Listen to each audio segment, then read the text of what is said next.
Welcome in CBS Sports NBA Insider Bill Reiter. Absolute thriller. Lakers come back from down 13 to win. Your reaction to how that game played out?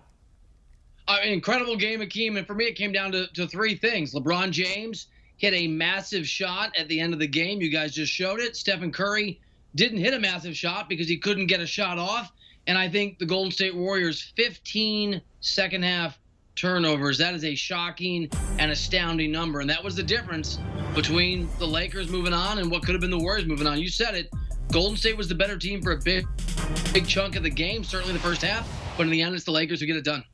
How about that shot by LeBron? I mean, that's clutch LeBron to hit a shot with the shot clock expiring, and he saves his biggest one for last. Yeah, it might have been. I mean, that's a 30 or 32-footer. And the best – and look, LeBron and Steph are both incredible players, and you root for both of them if you love the game.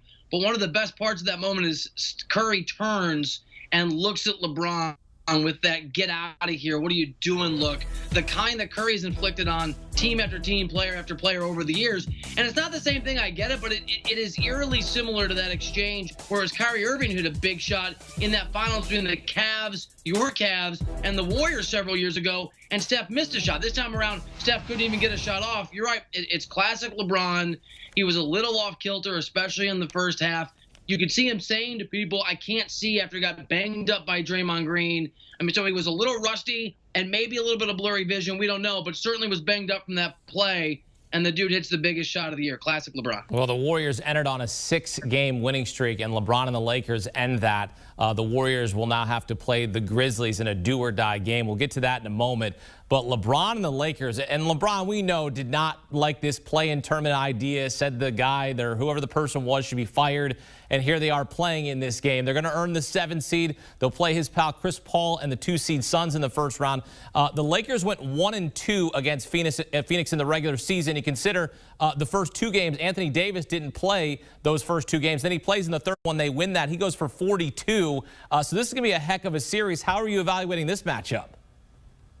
I think it's I mean, look, I think the Lakers may be favored based on what we saw from LeBron and Anthony Davis, but I take the Phoenix Suns really seriously. I think they're a legit title contender. This is a brutal reward for being as good in the regular season as they were. When you're the 2 seed, you're not supposed to get the defending championship Lakers with LeBron and AD.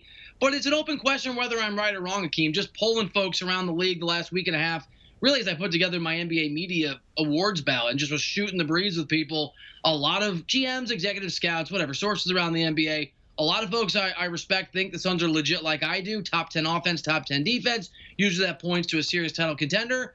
But there's probably an equal number of people I talk to that like the Suns, respect the Suns, but do not think that they're a first-tier team in the NBA, and their lack of playoff experience outside of Chris Paul is going to mean they get steamrolled by a team like the Lakers if they play them, which they're doing.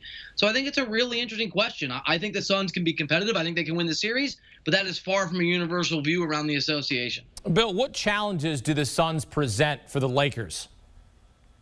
Well, I think it's the fact that they're remarkably balanced. It's the same challenge that the Warriors present. I mean, they are a good defense. I think 9th in defensive rating. They are a great offense. They can hit shots. They can hit 3-point shots. I think the big thing for this Suns team is the guy we're showing right there, and it's Chris Paul. Chris Paul, at least for my money, is one of the, I don't know, 1 or 2 or 3 best point guards, going back to Isaiah Thomas maybe with the Pistons, to have a guy at that level in the regular season. And he's finally found, like I think Jimmy Butler, Akeem, with the Heat, the exact perfect groove, the exact perfect place for his. He's got a unique style of leadership and personality. Young guys tend to take to him in a way that maybe veterans don't.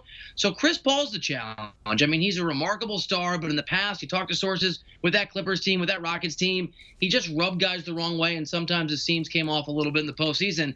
As I understand it, that's not the case in Phoenix. These guys love him, and so you're going to see probably peak postseason Chris Paul and a really dynamic and deep Phoenix team that can hit 3-point shots, that defends. They're young, and they may not know well enough to know you're supposed to be afraid of LeBron James. We'll see whether or not that adds up to some wins and maybe pushing the defending champs. Certainly a sigh of relief for Laker Nation, right? I mean, they lose this game, then they have to go and play in a do-or-die. They avoid that. They go get the Suns. That's still a tough matchup, but I know it's a sigh of relief for Laker Nation right now.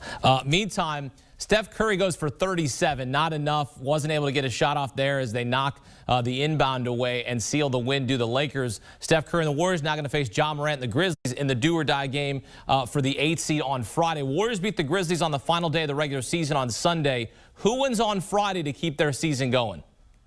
I mean, on paper, it's an easy call. It should be the Warriors, and I think they'll be favored by 3.5 or 4, whatever the number ends up being. This is a Warriors defense that is not good. They're great this year. It's the first time they've been a top 5 defensively rated team since 2016-17. We saw that from Draymond Green in this game. We saw Stephen Curry and what he can do. Obviously, this is not a secret. He's an offensive star. But there's some other pieces that have the ability to step up, including Andrew Wiggins. That said, Akeem, it's one game. And while Ja Morant is still growing as a player, he can obviously play downhill. He can attack the rim. You've got some guys in Memphis that at times can play really well. The Spurs aren't the same level of team as the Warriors, but at times, in that Memphis game, really Memphis should have won by more. But at times, Memphis looked like the team they're going to be in a year or two, which is maybe not a championship contender, but a legit playoff team. But I think it's the Warriors, but it's one game. We've never had this before, and if Memphis has a huge night or the Warriors have an off night, something crazy could happen. Well, certainly a great night for the NBA as you got the 2 stars with Steph Curry and LeBron James battling it out to the wire as the Lakers are victorious, move on and play the Suns in the first round. Bill Reiter breaking it down for us here on CBS Sports HQ. Want a sports network that delivers everything that matters about the game? The highlights, the picks, the instant analysis. No yelling, no fake debates, no politics. Hit the subscribe button and never miss a moment.